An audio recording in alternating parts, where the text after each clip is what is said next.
On Monday, July 22nd, Bay County lost a beloved community member, Howard Gray, who died peacefully at the age of 92. His love for sports and contagious energy as a coach leaves behind a local legacy that won't soon be forgotten.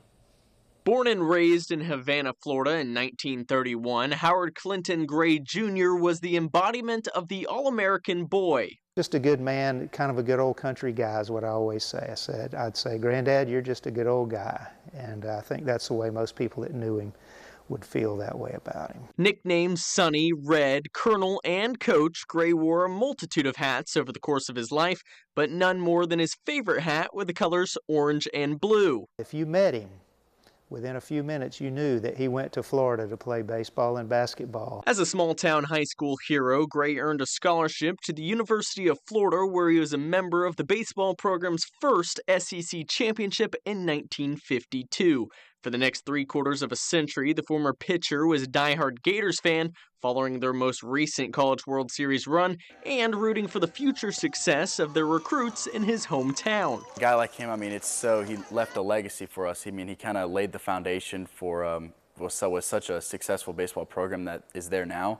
I can't even imagine the stories that he could tell. I'm sure me and him could be talking for hours about Gator baseball or anything on and off the field. After college, Gray moved to Panama City, where he lived for nearly 70 years. As a teacher at Callaway Elementary for the better part of 40 years, that's where he earned the nickname Coach. You can hardly go anywhere in Bay County and not meet somebody, if you were with him, that said he would remember them sometimes before they would say anything. He'd say, "Hey, didn't you go to Callaway?"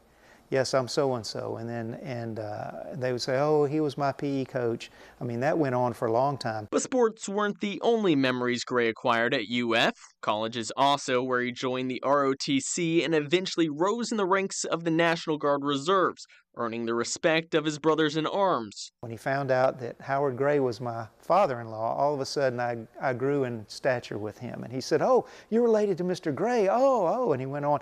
He knew him from the National Guard, where he ended up retiring as a colonel. Gray's love for sports, however, has carried on with his children, grandchildren, and great-grandchildren, always cheering them on from the front row. His passion for the next generation exceeding that of even his beloved Florida Gators. He loved kids, whether they were his or not. He would try to help them in some way, and that's the way that I hope that he'll be remembered, as somebody who made a difference in the community, not just in the sports world, but just in general too. Coach Gray's memorial service will be this Saturday, the 27th, being held at Palo Alto Church of Christ in Panama City at 11 a.m. In lieu of flowers, the family is asking for donations to be made to Callaway Elementary's Legacy Library or a charity of your choice.